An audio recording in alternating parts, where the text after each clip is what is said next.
hesitation. I think we lost Renee on that, but she'll be back. So we are live. We are broadcasting at LinkedIn, Facebook, and YouTube. So welcome, Rob, and soon to be Renee. Just letting y'all know this will be available for anyone listening going forward. If you want to join in after the fact and get the go ahead and mute Renee. Watch the broadcast at a future date.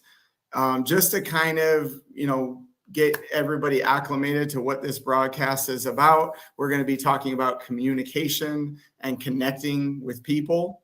It is one thing to communicate. It is a totally different thing to connect. Some of the principles, most of the principles we'll be discussing today are based on John Maxwell's book, Everybody Communicates, Few Connect. And I also like to say, because this is being broadcasted in a group called No Purpose Without Love. Everybody who knows me knows that I'm all about coaching and purpose. And so what is somebody asked me recently, what is the connection between communication or connection and purpose? And the truth is that everything we do is based on people, right? I'm have Jaleesa join the conversation. Hey, Jaleesa. So we're talking about what connection and communication have to do with purpose. So everything we do is based on people, right? We're here to serve people. Businesses are here to serve people. When it comes to family, it's all about people. Everything comes back to people. And what better thing to talk about when it comes to connecting with people and how to communicate effectively and how to better connect with them. Welcoming Cece to the conversation. Welcome, Jaleesa and Cece. We're just talking about communication and connection and its connection to purpose specifically. So I'm going to start off with introductions and we'll just kind of go around. I would like you to talk about what you do. This is the 30-second to 1 minute version, guys, not the 5-minute version, but the 30-second to 1 minute version. What do you do? Where are you from? Are you single, married? Do you have kids? And what's your favorite movie and why? And we'll start with Rob. Okay. Rob Montgomery. I live in Pittsburgh, Pennsylvania, but right now I'm in the mountains of Maryland at Deep Creek Lake camping. But I'm a full-time missionary. I have my own ministry called Loving Culture Ministries, where we work with churches to help build collaborative, loving cultures, which will in turn help them be more effective in making disciples of Christ. So it's all about building that community, building that collaborative culture that makes congregations so much stronger. And my favorite movie is probably Independence Day. Ooh, that's a good one. Why Independence Day, Rob? It's a good feel-good movie, right? We kick some alien butt at the end, so it's a good feel-good movie. That's all. I love it. Definitely one of my top movies. All right, Renee, you're up. You're muted. Of course I am. Sorry about that. So my name's Renee. I'm from Michigan. I decided during COVID to do a career change after being in hospitality and restaurant business management for several years. I decided to go into real estate. So I got my real estate license in 2021 and quickly have learned a lot about the industry. I worked for a mortgage company while getting my first 2 deals within the first 6 months of getting my license. So it was really exciting. And now I'm a property manager for 120 single family homes and for an apartment complex of 56 units.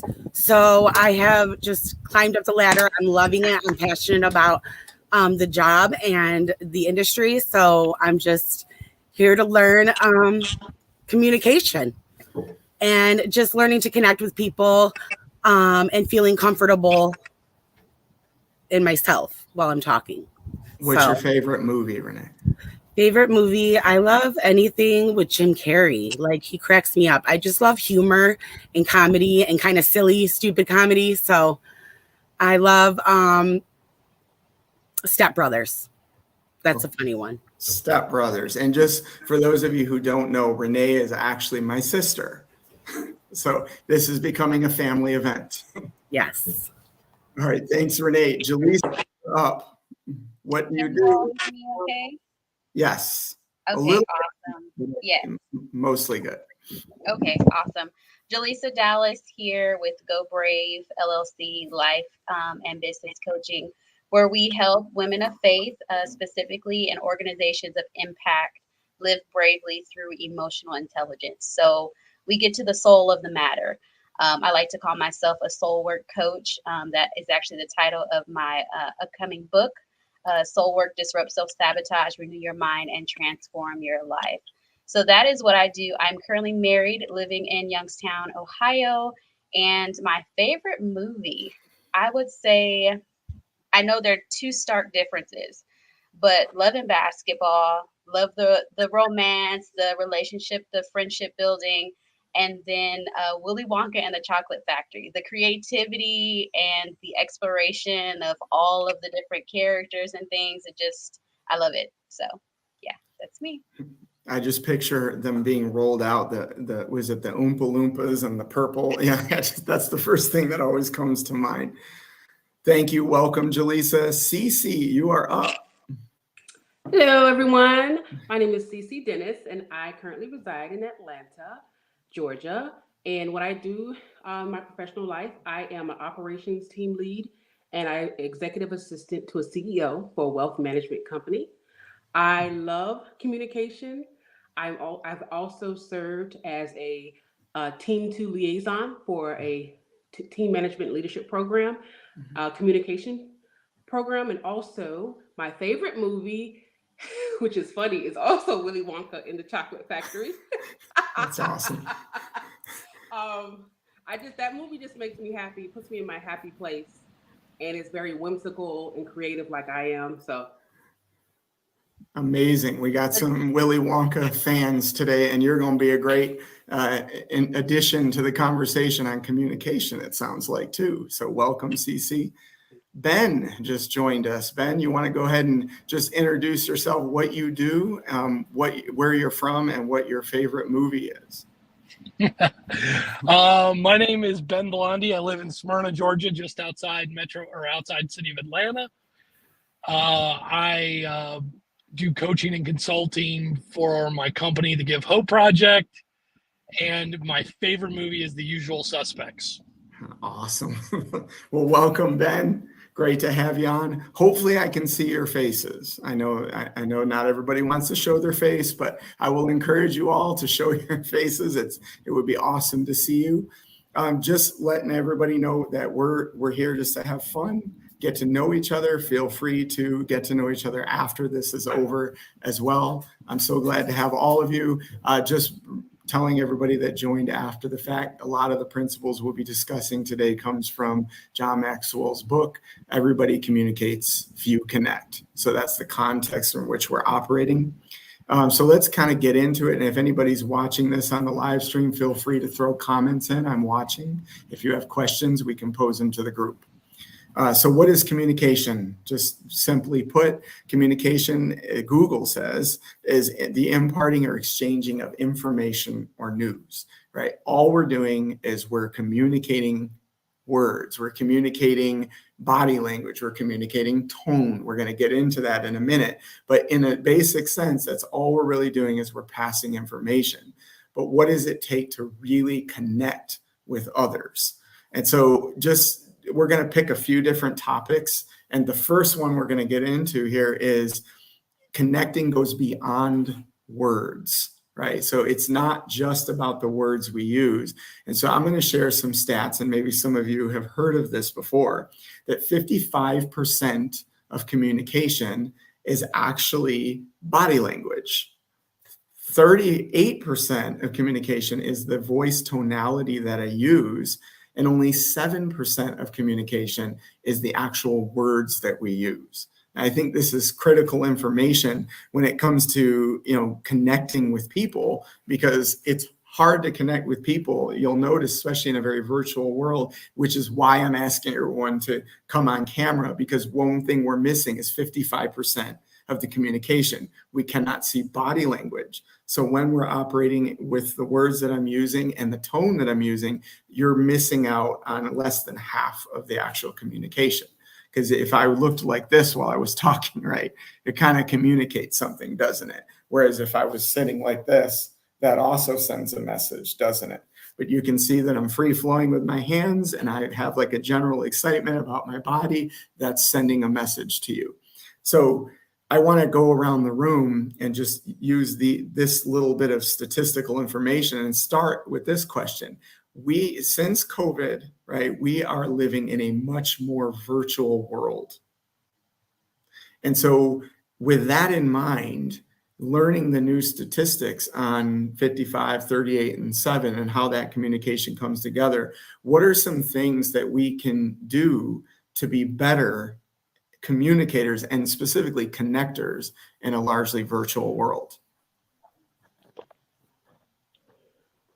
I would say understanding the other person's expectations and specifically asking what their expectations are of the outcome of the conversation, because you may think you're communicating effectively using all the right skills, but if their expectation is different than that, you lose, right? So asking them, what their expectation is going to be to the outcome of the conversation will help you be in alignment with what they want to see. Yeah, that's great, Rob. Yeah, knowing those expectations going in really involves knowing who you're speaking to, right? And so one thing I know we don't always do well as communicators in general is know our audience before we enter a room of 1 or 2 or 85,000, right? There's always a chance to get to know your audience before you communicate. Who else? I'll share. So I definitely agree. Expectations really set the tone of how people show up. And while you were talking, Rob, it made me think of engagement. So that we're engaged by way of us having eye contact, being intentional, being focused, leaning in, all of those things. You can identify via camera, even though, that's a virtual space. You might not be able to physically see what's going on for the most part, but that's one element of engagement. And then not assuming or making assumptions of what people are perceiving or thinking, which led me to think about the difference between our intentions that we may set versus the impact that people actually experience. And so it all really depends on making sure that we're in alignment with that to ensure that we're communicating effectively with people. Absolutely. Thank you, Jaleesa. Good input. Who else has some thoughts on this?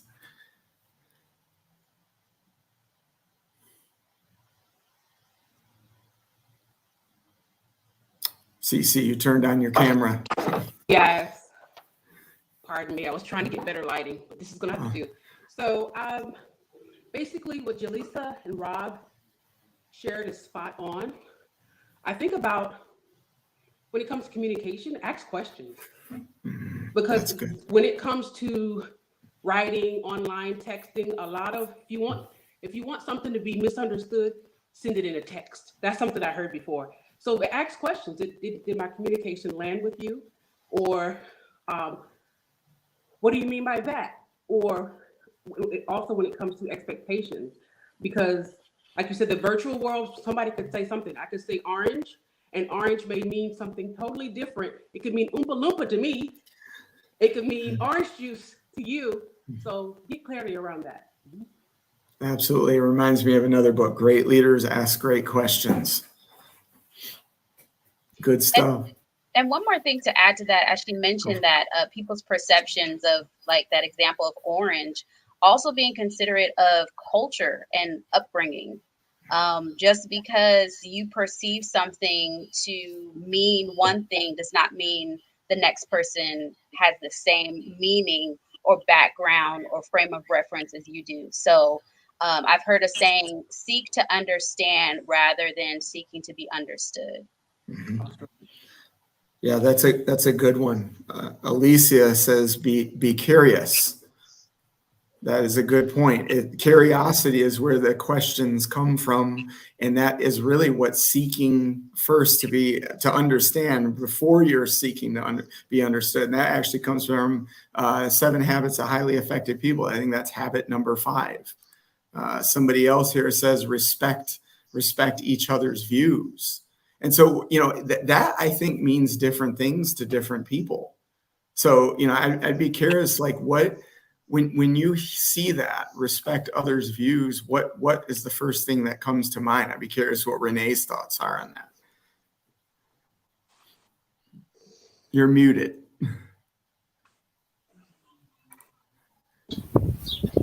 I would say just being empathetic and really genuinely listening to who you're talking to, and just be genuine in everything that, in every conversation you have. And I love all of your answers too. I mean, being thorough is so important. Don't be afraid to ask too many questions or text a very thorough answer. Good communication all around. Empathy, that is huge. Interestingly, I just had a conversation with some friends of mine recently that pointed out there are actually 3 types of empathy. I don't know if any of you have heard of this, but cognitive empathy, affective or emotional empathy, and compassionate empathy, which is a good segue into the next section here about the 3 components of communication, which deal with thought, emotion, and action. Right? Thought deals with the cognitive part of it. That's the ability to understand the other person's perspective. The emotional part is what's referred to as emotional or affective empathy, where we can connect emotionally with that so that we can take appropriate action, which is the actual compassion that comes behind the empathy. And a lot of times we do one or the other, but we don't necessarily connect all 3. And you could be missing something. So this is what Maxwell talks about as the 3 components of communication. And he talks about connecting the know, right, with the doing, with the feeling. And so he gives these, I don't know what the term is for it, but basically it goes like this. Something I know but do not feel, my communication is dispassionate. If I try to communicate something that I know but I do not do, my communication is theoretical. If I try to communicate something I feel but do not know, my communication is unfounded. If I try to communicate something I feel but do not do, my communication is hypocritical. If I try to communicate something I do but do not know, my communication is presumptuous. And if I try to communicate something I do but do not feel, my communication is mechanical. Right. And so as you break these down, right, it really kind of highlights a few missing pieces when we talk about empathy and we talk about connecting with others. So one action he says is that we want to do something visually, because what people see, that's where they really can see, oh, wow, this person is making an intentional effort. Right. And so how do we do that? There are 3 ways that he talks about. Expand your range of expression. Move with a sense of purpose. That's something I say all the time. Move with purpose. And you always know when someone's not. Maintain an open posture. And so you'll see that a lot of people do this when they're talking. Now, I got to point out, right, as a DISC certified trainer, right, and some of you don't know what DISC is. DISC is temperaments, right? Personality assessment that helps you know and understand your temperament. If you do know what that is, and you know that you're a D or a dominant type personality, I want to put this out there while I'm saying this is considered a closed posture, but dominant personalities do this naturally. They don't think about it. And why this is important to know is that when you see this and you know that they're dominant, it doesn't necessarily mean that they're closed. It's just something in all the training that I've done that I've noticed dominant personalities tend to do, but they're not trying to be closed. In other cases, it does mean that. You see them leaning back in their chair. You've seen them off to the side. You see them looking to the side. You can gain by that posture that they're not actually engaged in the conversation. But being conscious of this, leaning forward into it, keeping the arms open. I am partially dominant, dominant. So I have to sometimes tell myself, I'm going to remain open. I'm not going to cross my arms because I feel a little chilly right now and I just want to keep the heat in. And because I don't want to send a message that I'm being closed to what the person's saying. And so, there's an intellectual, when we talk about action, that's the visual representation. There's also the thought, something we know, connecting intellectually. That's what people understand, the thought process. And then any message you try to convey to others must contain a piece of you. Knowledge must be experiential. This is where stories come in. So if we're to communicate in a way that connects with people, very, very, very powerful are using stories about experiences that you've had, especially ones that have an outcome that sends a strong message about what you're trying to convey in the communication. And so I'm gonna pause there because I said a lot of things. Who has some input that they would like to share or add in? Did any sparks fly in your minds as I said those things? I'll add to the conversation. It makes me think, and of course, because my focus is with regard to self-sabotage, and I think of the technological term of cognitive dissonance, where our beliefs say something, but our actions say another thing. And so to one of those components about communication, it's like consciously we're able to articulate what we believe, but subconsciously we actually act on it. So it goes back to whatever we communicate, what we believe in our heart of hearts will show up in our actions. And so it makes the world of a difference when you think about your intentions while communicating. What are you there for? Because you can communicate one thing out of your mouth, but your demonstration of how you show up will say something completely different. Yeah, absolutely. I'm gonna need those notes. I need you to send that to me so I can go through them myself. Okay, will do. Thank you for that ad. Yeah, what we believe, it shows up powerfully. I don't think we realize sometimes that it's almost automatic, right? We can say one thing and do something completely different, and it shows up to people, doesn't it? People see right through that, and that's something that I think I'm always working on, is that authenticity, right? Like, am I showing up the same way that I believe? And am I doing the work to really dive into what I believe so that I do show up exactly as the person that I am? I think part of showing up, for me, have to remember that communication is two-way. It's not just me giving my ideas to somebody else, but it's listening to their ideas, asking questions that we already talked about, asking questions to understand, not to judge, listening genuinely, again, listening to understand. And, you quoted, a couple books here. You go back 3,000 years, the book of Proverbs says the wise listen to others. The fools think their own way is right. Mm-hmm. So we've been wrestling this for thousands of years, not just the last 50 years. And it's not just a Facebook or social media thing. It's been a long-term thing with humankind, that we want to get our idea out and spout out, but then we're not willing to listen to somebody else or listen to their impressions of what we just said. So it has to be a two-way communication.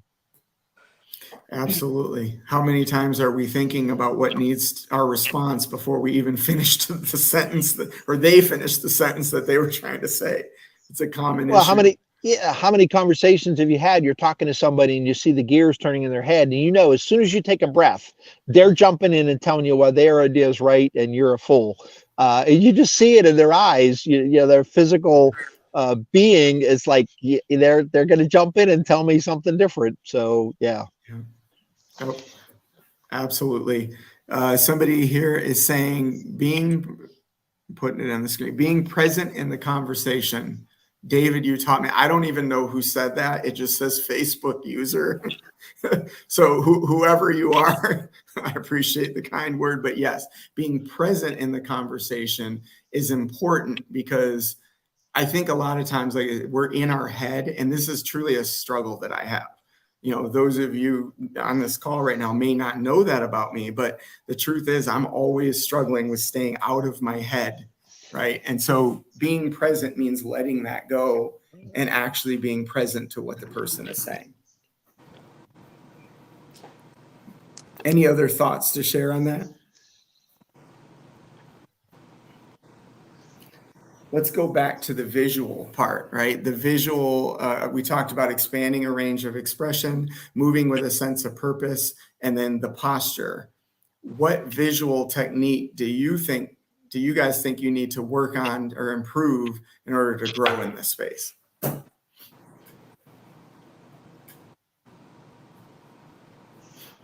Slowing down. I want to get to the bottom. I want to get to the meat of it. And, it's like, get to your point, get to your point, get to your point. I got to slow down and let them communicate in their timeline, not mine. Yeah. Slow down. Yeah, that's a big one. We do try to go too fast, especially with different personality types. Some want to rush and bulldoze through it. Yeah, it's like, yes, you have those doers. Let's just get it done, get it done. Others are like, hold on. Did we really think this through? What about these things? And they get frustrated, right? And that's how conflict starts, because we're moving at different paces. But in order to resolve that, a lot of times, like you said, Rob, we have to slow down if we're going to be able to move forward effectively. Cece, did you have a comment that you wanted to add? We're losing people. I think it's a struggle that I deal with is kind of finding a middle ground or a balance. I'm more on my DISC profile is ID, so I have some dominance and influence. And I find it that when I want to get things done, and I realize I need to make space for others that may communicate or react differently than I do. But what I'm finding myself bumping up against is, because I'm making space for others' way of communication or doing things, sometimes it causes the project to lose momentum. So how do I communicate in a way that's beneficial to both parties or all parties involved? Yes. Yeah, is interesting, because I think as we work together, that's the goal, right? Is how does everybody benefit?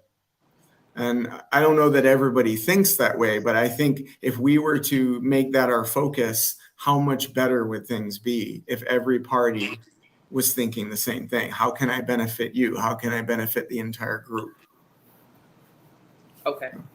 Well, I guess in a way you actually answered my question in an unexpected way. What's there for me to do with a particular person I work with is to actually ask them, what can I do to make it, beneficial for both of us? Yeah. That's what I'm missing. So thank you for that.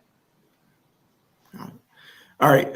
So this is all I was going to do as far as the connecting with others. We can go on and do more, or would you like to end here? I'm leaving it open to you guys. I got another event coming up, so Okay. we're good. But this was good, reinforcing, and good to hear it again. I mean, for me, sometimes it takes a few times to hear something before it actually turns into action. So hearing the concepts again is reassuring that I'm on the right path. So. Yeah, absolutely. And thanks for joining us, Rob. Thank you too, Cece. Just real quick, for those watching, how can people get a hold of you guys if they want to talk with you more? To get a hold of me, Yeah. So to get a hold of me, probably would be to my Loving Cultures email. So Rob, ROBB, 2 B's, a little classier that way. Long story. Rob, ROBB, at lovingcultureministries.com. Awesome. Thank you, Rob. What about you, Cece? And I can be reached at info@creativelycecelyn, CECELYN.com. Awesome. Well, thank you both for showing up today and for contributing to the conversation. I hope anybody watching this gained value from it today. And I certainly enjoyed the time, and we can continue the conversation on a different day. Thank you, David. Wonderful. Have a Thank you. great night. Night.